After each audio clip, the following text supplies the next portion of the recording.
Hello, Spirit and Truth Church. Today on our podcast, we have Pastor Copple, and we are excited to talk about the history of Spirit and Truth.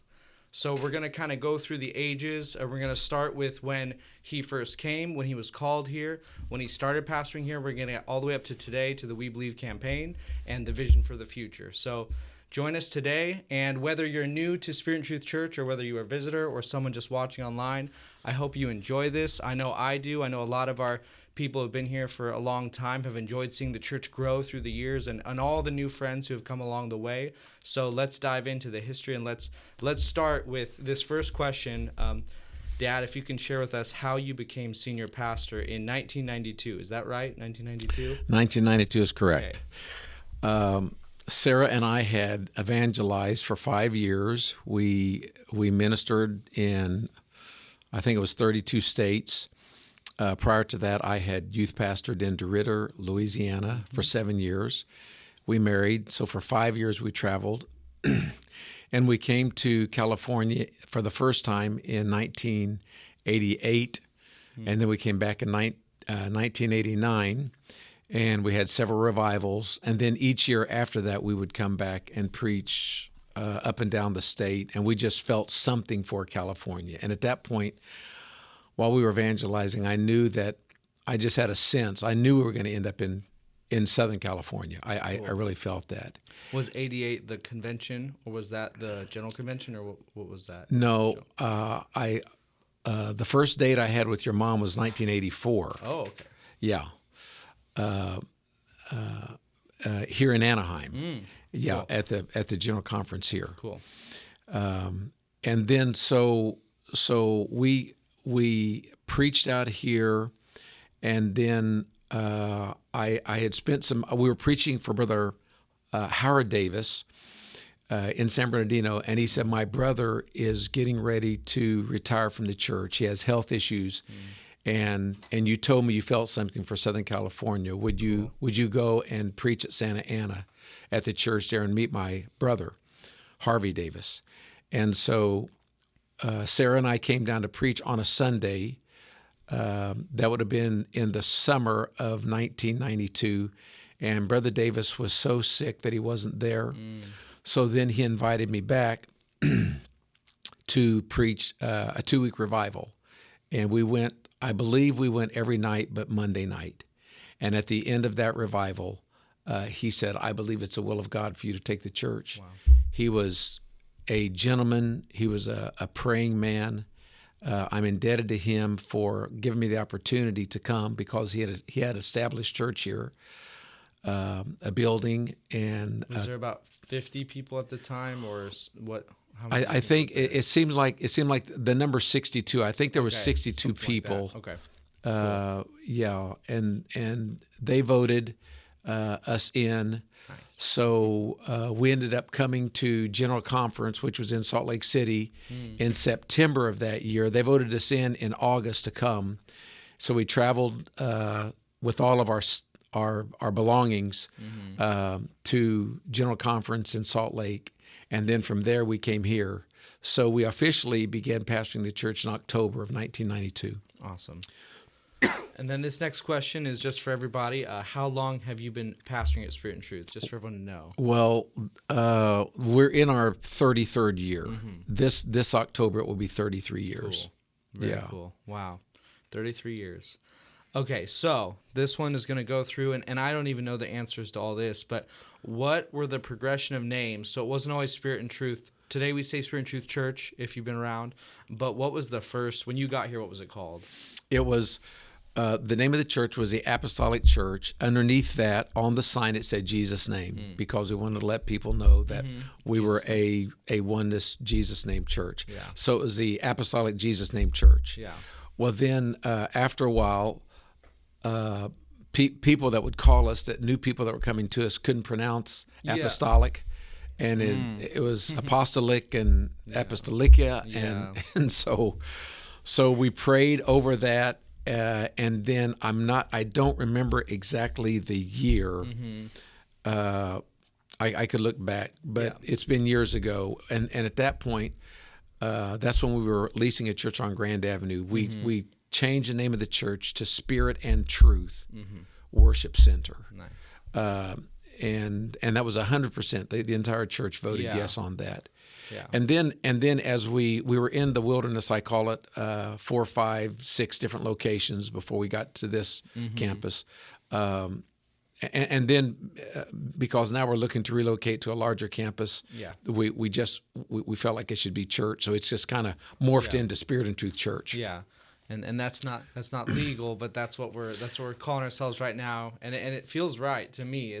It feels good. I know me and some of our staff were able to attend a conference recently that wasn't UPC. We're just learning technical things and audio and different things that the church does for production. And everyone there, the conference was about Spirit and Truth. So it was just really funny because they all, when they heard our name, every time we told them, they were like, wow, this conference is all about you guys. And it was like, well, Spirit and Truth, it's great. So going off of that, you talked about the name progression, but let's go back to the location. So it started on McFadden, or yes, was there somewhere before that? McFadden Avenue. Okay. That was a church that Brother Davis and some of the men of the church, he was a carpenter. They built it with their hands, did a great job. It was on, I believe it was about a half acre. The auditorium would seat, I think, about 100 people. That's good size. And that was on McFadden Street in Santa Ana, which borderlined Westminster and Huntington Beach over there. So that's where we lived when we first came. After several years, we outgrew that building, and I remember one time we had a sectional youth rally, and we had over 200 people packed in that little auditorium. Wow. Double. And the only person I prayed that would not come to that service was a fire marshal. Yeah. Because I didn't want him to see we were beyond capacity. Yeah. So we started 2 services on Sunday morning, so we could have the church could keep growing. And then was that in 1992 to 98 or something? That was around that time. I think we began the church. The church grew up to 100 in the first year or 2. Nice. And Very then cool. after that, we had the 2 services on Sunday morning, and then we started leasing, because we had a Sunday night service in our schedule. We started leasing the Grand Avenue Church of Christ over in Santa Ana, which was, I think, 5 or 6 acres. It had a 600-seat auditorium. Yeah. So we both congregations came together in the evening on Sunday there. So from there, you're asking where we went, right? Yep. So from there, from McFadden, we went to Grand Avenue, the Church of Christ. Then after that, we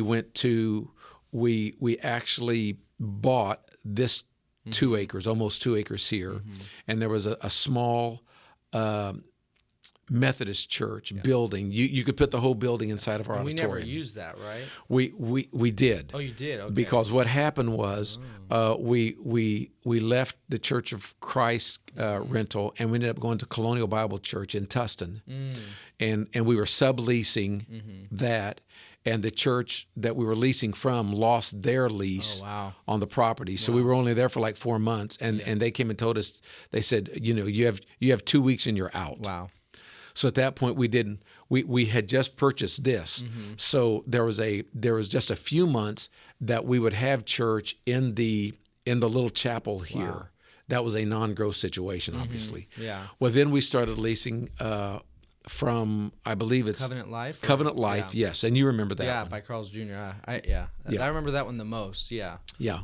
And that one was right over here on Chapman in Orange, and we literally we would, because they came back for a service, we had to be out. I think by 4 o'clock. I remember feeling rushed. We would vacuum it. We had to vacuum it, and they would be waiting, and we would leave, and they would come back in. Crazy.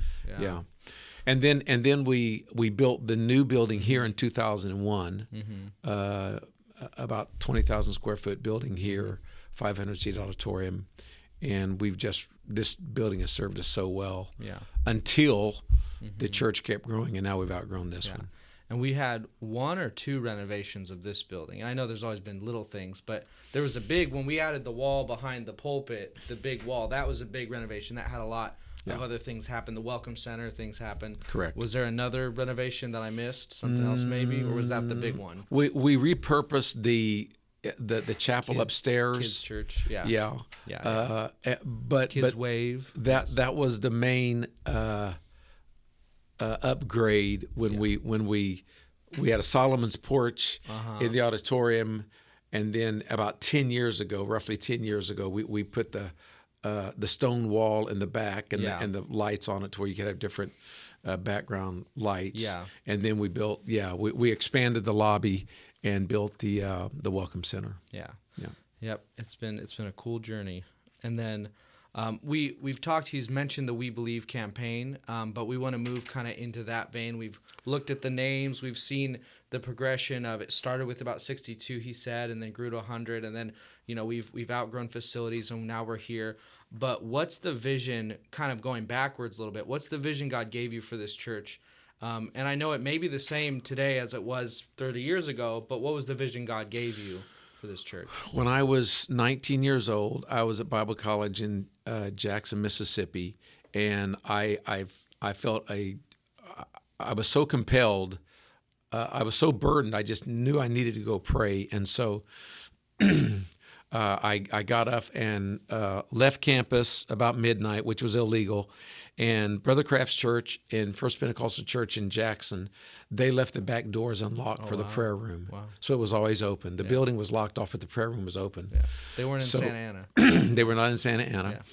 Yeah. So during that all-night prayer meeting that I had with God showed me in my mind, I saw a picture of what I was doing. Mm-hmm. And it was leading. It was I was looking out over the congregation of all nationalities of people, and I saw that, and so I always kept that in my heart. Mm-hmm. I ended up going after Bible college into the Deep South, 50 miles off the Gulf of Mexico, or the Gulf of America now. Whatever it is. Yeah. Trump's changing it. Yeah. And it was monocultured. Mm-hmm. It was just one culture, and then we came out here. So my vision was in the beginning, all of my post college years, I studied church growth. I was always I wanted to know the mechanics behind that. Mm-hmm. And that's kind of the business side of the church. Yep. The church can't grow just knowing that. There has to be the spiritual element is the foundation of all growth. The supernatural. Yes.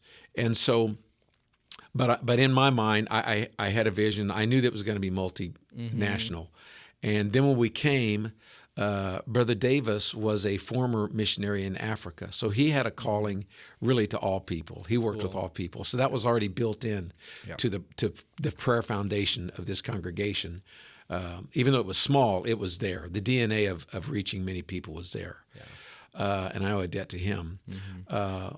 But through the years, my vision has always been for the church to grow. Anything healthy grows, and that's also true in the spiritual world.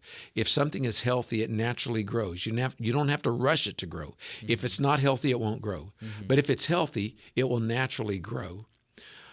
We've seen in the megachurch movement in America unhealthy growth, where it hasn't really been conversion growth of new converts, but it's been transfer. People just want to go to a big church. That's unhealthy growth. Yeah. And it hasn't, by and large, in the whole scope of the megachurch movement, it hasn't been a healthy model. Mm-hmm. Not that there aren't healthy megachurches now, but there has to be healthy growth. So we have not had fast growth here, but we have had growth. Mm-hmm. And when we got to this building, we thought this was it, and it was a new building, and it's everybody that comes says, "Oh, what a beautiful building! God's blessed you." And so when we came and when we built the new building in 2001. We had the one Sunday morning service, Sunday evening service. Then we transitioned to just one main service on Sunday morning, and then that we outgrew the building, the parking.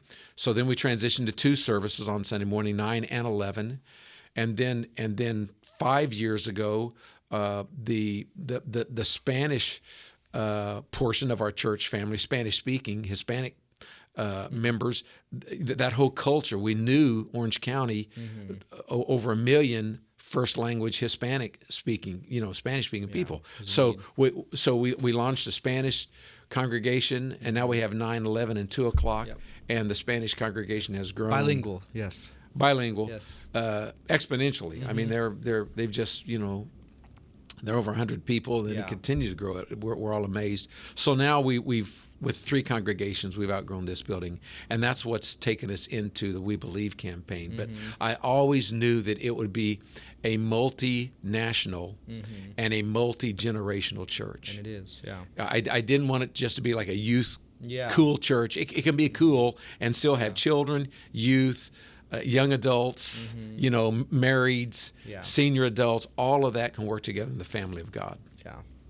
And it's definitely that today. If you have attended Spirit and Truth, you can see the many different demographics are represented to where we now need established ministries for youth and young adult and singles and families and mothers and all these different groups, and a Spanish service at 2 p.m. And it's just nice to see all those. And you've already mentioned it, but I was going to ask about what major milestones or turning points in the history of the church, and you've mentioned some already with the Spanish or with outgrowing buildings, things like that.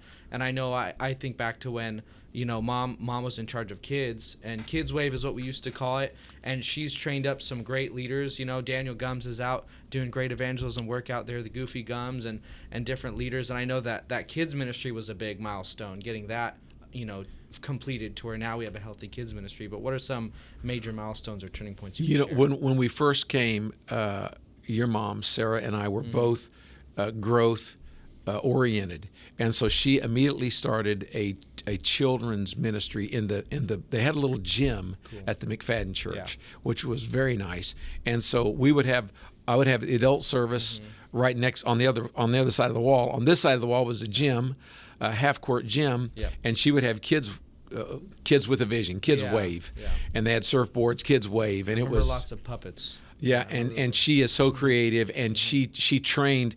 She took the best workers in the church from the rest of the departments for her department.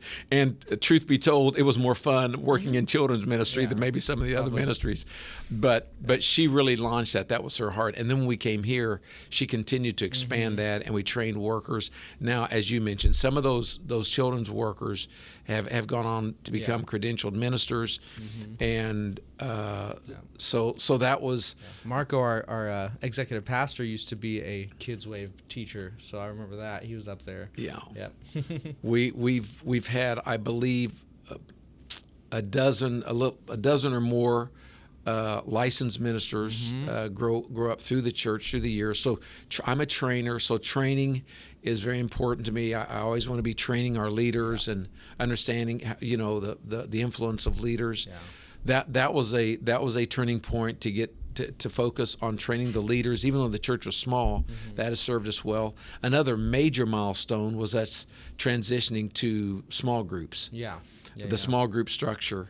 And when we saw that we hit a lid on the number of people that could get back on Wednesday night because of the traffic here in Orange County, which is crazy. And the space in the building, but we ran out of space, and they couldn't get here. So now, when we started the life groups, and that's been years ago, now we have life groups literally meeting every day. I mean, at different locations. Hundreds of people across Orange County are meeting in life groups.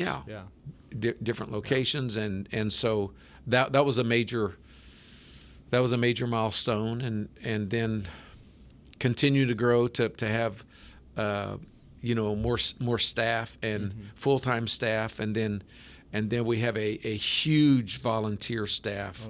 Our dream team. The dream team. Pastor Marco's worked well with that. 130, members in the church that have an identifiable ministry, at least one. Many of them have several that they serve here, and they're serving in their sweet spot. That's a result. Learning how to serve where you want to serve, what you enjoy. That's a result of our discipleship, and that's been a major milestone. Of transitioning and growing from discipleship. We used to have a 12-week course. We wanted them to come 12 Sundays in a row, and it's like we never had one person come every Sunday. It was like, so you're an 80% disciple because you missed 3 of the lessons, and so now we've grown and progressed into where our Next Step program, which you're, a big part of now, where we still have those core doctrines taught. All 12 lessons, yep. And we do that now on 3 Sundays, and our people can much more easily come to 3 Sundays in a row. And then if they miss a Sunday, they can always catch it the next month because it's consistent every month. So that's really produced stronger disciples here, knowing what they believe, being rooted and grounded. And then also that third step is, as you know, the shape profile, to where they find out where they can serve. And then we connect them to serve. So many milestones that have helped us through the years. Yep, and anyone who knows my dad knows he's excited about Spirit and Truth Church and the future of the church. And so this last question should be pretty easy, but what keeps you excited about ministry and pastoring at the church today? The harvest. There's over 3 million people here. And as you know, in the past 2.5 years, we've been looking for a church building where we could have a central campus that's 2 or 3 times the size of this campus, and they're just not available. The number of church buildings and properties in Orange County is diminishing because real estate is so expensive here, and they tear down churches and they build apartments, and the bottom line is the soul of the county is not being fed because the spiritual dimension of coming to church and fellowshipping with believers is waning. It's so.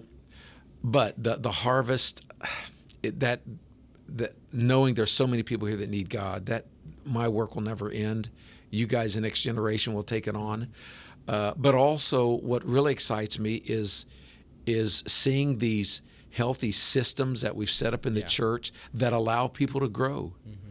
There's no ceiling on how much somebody can be used of God when we give them an opportunity to serve. It's a matter of commitment. Really, each individual Christian, we qualify ourselves to how much we're used. It's not a matter of somebody putting their hand on you or giving you a position or giving you a title. No. It's them developing a prayer life in the furnace of their prayer closet, how to pray, how to be consecrated, how to love people, how to serve people, how to tell your testimony, how to teach people. And these God-sent systems that He's given us, that excites me because they're working. And of course, after years, decades of preaching, I just thoroughly continue to enjoy studying the Word of the Lord. There's so much there for us. The inheritance of the believer that God has for every believer. And I just want everything God has for us and everything God has for the church and everything God has for our members.